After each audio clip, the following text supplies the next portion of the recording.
주말 야간 개장! 요즘에 참 이게 좋아야 할지 말아야 될지인데 유가가 너무 급락하고 있거든요.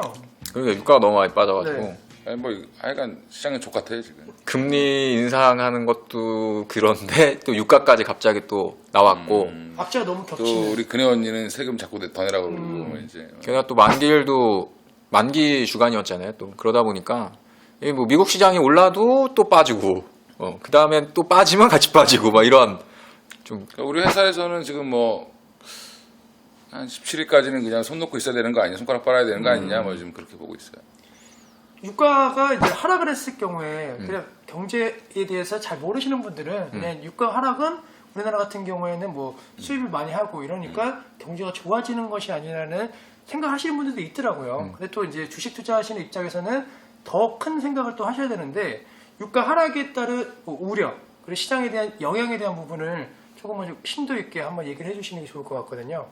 그러니까 유가가 천천히 내려왔다라고 하면 사실은 뭐 우리나라 같은 경우에는 원유를 거의 전량 뭐 수입하는 국가다 보니까 그나마 좀 안정적일 수 있는데 이제 지금은 워낙에 이제 변동폭도 너무 크고 그런 부분들이 좀 이제 우려가 될 수 있는데 실제 뭐 유가가 떨어졌을 때 나타나는 부작용적인 부분들보다는 지금 현재 왜 유가가 떨어지느냐에 대한 이유하고 그다음에 그것 때문에 중동에 있는 산유국이라던가 뭐 중남미에 있는 국가라던가 이런 부분들이 뭐 같이 이제 연쇄적으로 좀 어려워질 수 있다. 뭐 이런 부분들이 있다 보니까 뭐 우리나라에서 뭐 이번에 나왔던 것처럼 뭐 사우디 국부펀드에서 뭐 얼마만큼의 또 자금을 이탈해가지고 빼나간다. 그러다 보니까 우리나라 외국인 수급 자체가 이제 매도로 일관되게 나왔었던 흐름들이 있었고 개인적으로 봤을 때는 어차피 유가라는 게 수요와 공급만 가지고서 결정되는 건 아니거든요.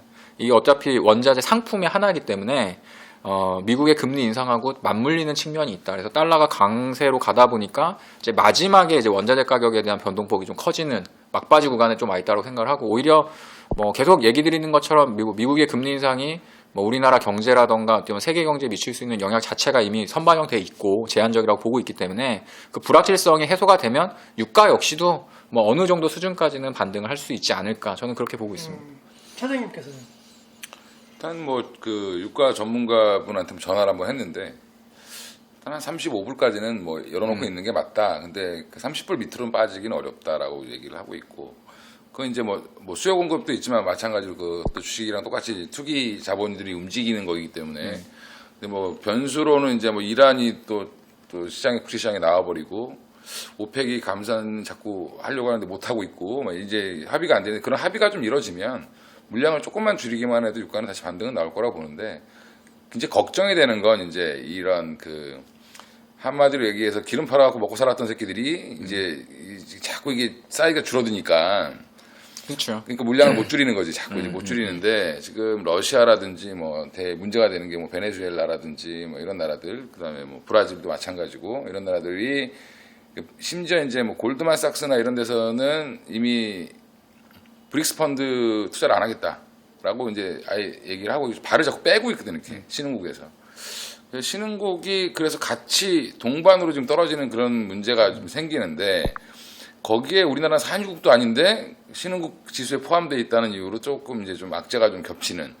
안 그래도 중국이 또 이제 편입되면서 중국으로 좀 약간 쏠리는 그런 또 이런 뭐 자금 흐름이 있었는데 엎친 데 덮친 격으로 약간 그런 영향이 좀 있지 않나. 또 한 가지가 이제 어쨌든 우리나라도 수출로 먹고 사는 나라인데 뭐 미국, 중국도 중요하지만 사실 산유국에서의 또 수주에 대한 기대치가 높은 기업들이 있잖아요. 또 그런 기업분들 그러니까 뭐 중동이라든지 뭐 러시아 대상으로 하는 사람들이라든지 중남미 좀 진출을 많이 했었는데 우리나라 중소기업들이 뭐 그런 쪽이 지금 계약은 해놓고 계약이 이행이 안 되고 이런 경우들이 너무 많아지고 있고 사실 뭐 대우조선 해안이라나 조선주 같은 경우에도 사실 뭐 해양 플랜트 그다음에 뭐 현대건설이라던가 대림, GS건설 이런 회사들도 중동에서 이제 플랜트 사업 같은 걸 많이 했었는데 그런 수주량이라던가 이제 그런 부분들이 안 좋다 보니까 실적도 많이 안 좋아졌고 이제 그 밑에 하청업체들 같은 경우에는 또 전방 산업을 하고 있는 대기업들이 그런 걸 하면서 이제 같이 들어가서 물련들을 해줘야 되는데 그것들이 안 되면 대기업이야 뭐 여러 가지 사업들을 하고 있으니까 뭐 실적이 안 좋아지는 것도 있지만 그래도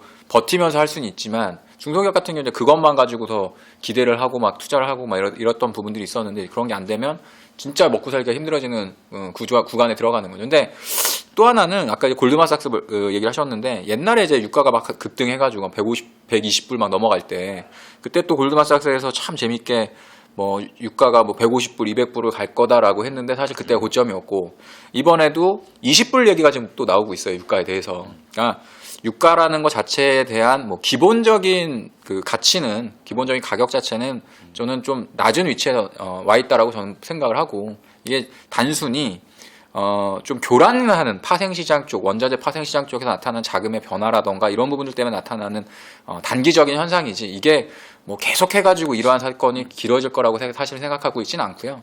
그리고 또 하나는 작년 같은 경우에 사실 이런 게 있었죠.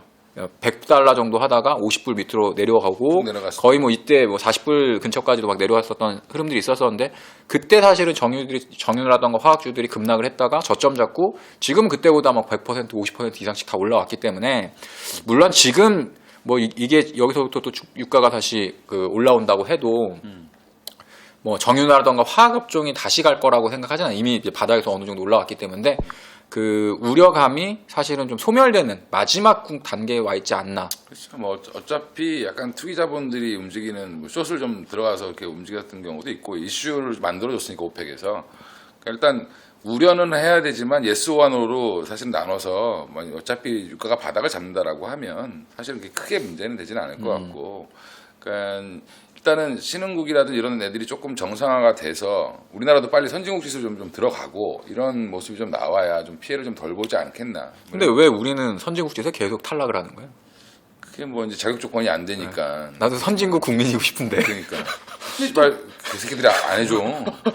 그건데 물론 단기적으로는 이제 바닥을 좀 닫았다고 생각을 하는데 큰 틀에서 보면은 예전만큼 유가의 중요성 물론 중요하지만 예전만큼 유가의 의존도가 많이 낮아지고 있다라고 좀 생각을 하거든요. 그러니까 지금 차장님께서도 생각하는 뭐 유망 섹터, 태양광, 뭐 전기차 유가가 필요하지만 예전만큼 유가가 필요하지 않은 유가를 어떻게 보면 대체할 수 있는 에너지들이 생각보다 빠르게 발전이 되고 있고 상용화에 대한 움직임이 나오니까 당연히 유가는 어쨌든 유가 선물이잖아요. 미래 유가에 대한 가치를 낮게 평가하는 것도 어느 정도 좀 작용하고 있는 것으로 좀 생각을 하고 있고 또 지금 그 관련된 섹터군들이 기업군들이 실적이 많이 공부 좀 했어.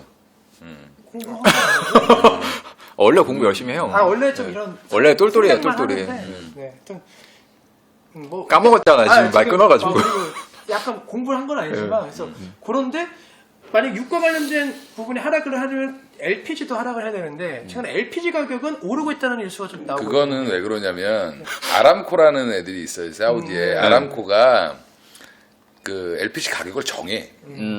그러니까 이제 이게 기름으로 원유로 조금 이렇게 손해 본 부분을 그거로 좀 메꾸고 있다라는 얘기가 있어요. 그러니까 그런 부분에서 이제 상품에서 좀 메꾸는 그런 현상이 나타나서 오히려 좀 약간 역으로 가는 LPG 같은 경우는. 만약에 유가가 지금 현재 상태 물론 뭐 여기서 어떻게 보면 뭐 주식을 좀 해봤고 그다음에 과거의 사례를 통해 보면 사실은 뭐 단기적으로 급락은 하지만 시간이 지나면 또 어떻게 회복이 되고 주가라는 것도 사실 그래 왔잖아요. 근데 만약에 이제 유가가 회복을 못하고 이러한 급락세가 나타나서 그 외국계에서 나타난 그 리포트처럼 20%를 갔다. 그럼 이제 어떤 현상이 나타날 수 있는 거예요, 도대체? 세계적으로 보면 사실은 그 금융위기, 제2의 금융위기가 올 수 제2의 금융위기가 올 수 있다. 왜냐하면 이제 파산하는 국가들이 뭐 IMF 구제 금융을 받아야 되는 국가들이 이제 늘어날 수밖에 없는. 사실은 어떻게 보면 가장 규모가 큰 러시아 같은 나라들이 휘청휘청해 버리면 안 그래도 루블화 때문에 한동안 되게 안 좋았었는데 이러면 사실은 좀 파급 효과가 좀 있지 않겠나. 근데 걔네들은 지금까지 말 그대로 기름 파가지고 떵떵거리면서 사는 두바이, 뭐 사우디 막 이렇게 금띠 두르고 외제차 타고 막 이랬던 애들이 결론적으로 이제 기름값이 낮아져서 돈을 많이 못 벌게 되니 뭐 옛날처럼 이제 과소비도 못 할 거고 뭐 이런 형태로 가는 거 아니에요? 그치. 그래서 심지어 이제 뭐 사우디가 뭐 채권 발행했다는 얘기가 있으니까. 그러니까 그러면은 이제 걔네들은 뭘 먹고 살아? 그래서 사우디가 지금 태양광을 짓고 있어. 아, 그래. 전기를 팔려고. 야, 이 새끼들이 똑똑한데? 근데 그게 조금 늦어졌어. 한 3년 늦어져가지고. 아, 기름 팔아도 안 되니까 이제 태양광을 판다. 근데 어쨌든 간에 뭐 자동차 운전하시는 분들은 유가 하락하면 기름값 떨어지지 않을까 좋아하시지만 근데 세금 씨발 때문에 기름값도 안 떨어져. 유가는 8% 떨어졌는데 그러면 기름값이 1,400원 하다가 근데 그 1,300원 계산해 보면 네. 그 중에 대부분이 세금이기 때문에 70%가 그 나머지 30%에서 갭이 움직인다고 해도 그렇게 크게 움직이지 않는다는 거죠. 물론 그렇죠. 왜냐하면 이제 또 유가는 빠졌지만 환율은 올랐기 때문에 그게 어느 정도 이제 상쇄가 돼가지고 하는 건 있겠지만 중요한 건 이 뉴스에도 보면 그래요. 유가 변동에 따라서 정유사들의 그 변동 폭이 8% 정도밖에 민감하게 안 준다고 하더라고요. 그러니까 이제 유가는 이렇게 빠졌는데 기름값은 이렇게 빠지는 거지. 그리고 올라가면 얘는 이렇게 올라가고 같이 올라가고. 지금 정제 마진이 너무 좋다잖아요. 지금. 그러니까 이 스프레드가 많이 벌어져가지고 그럼 끝으로 정리를 하자면 최악의 상황에서는 그 중동이라던가 이제 원자재 수출이 많은 산유국 같은 경우에는 경제적 위기를 겪을 수 있을 우려가 있다. 그것 때문에 사실 우리나라 자체도 이제 주식 시장도 약간 좀 흔들리는 경향이 있었고 저 같은 경우에 사실 뭐 미국이 금리 인상하면 뭐 이런 모든 것들은 다 끝난다고 봐요. 한 7년, 10년에서 7년 동안 많이 울고 먹었기 때문에 저금리이고 뭐 작년 요맘때 상황도 굉장히 안 좋았었어요. 그렇죠. 항상 연말에 좀 안 좋다가 또 연초에 기대감으로 또 올라가고. 그리고 또 저 아시는 분이 그 얘기 하더라고요.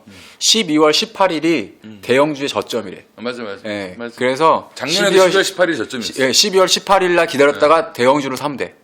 그러니까 이제 이번에 마달이 왔는 게 FOMC가 17일 날 되잖아요. 18일 날 되면은 우리나라 시간으로 17일 아침이면 알 수 있는. 그러면 이제 어떻게 해야 돼? 17일 날 사놓고 18일을 맞아야 돼? 아니면 18일 날 주식을 사야 돼? 18일 날 사야지. 18일 날?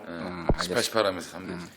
자, 뭐 유가에 대한 거는 되게 어렵긴 안 좋긴 한데 어찌됐든 아직까지는 뭐 극복할 수 있는 가능성이 있다라는 여지가 좀 남겨져 있는 상황이라고 보고요. 그다음에 심 대표 요새 잘하고 있는 것 같아. 뭐요? 어떤 뭐 방송에서 얘기했던 유망주들이 네. 크루셜텍도 막 다시 막 올라가고 있고. 그렇게 종목을 많이 얘기했는데 안 올라가면 그렇지. 고장난 시계도 한 두 번은 맞아. AJ 레토카도 꽤 올랐던 것 같은데. AJ 반응이 좀 있던 것 같은데. 라스미디어도 그 뒤로 한참 있다는 반응이. 왜 이렇게 바로 반응이 오지? 조금 와서 아니, 아니라 이게 이렇게 빠졌을 때 아무도 사람.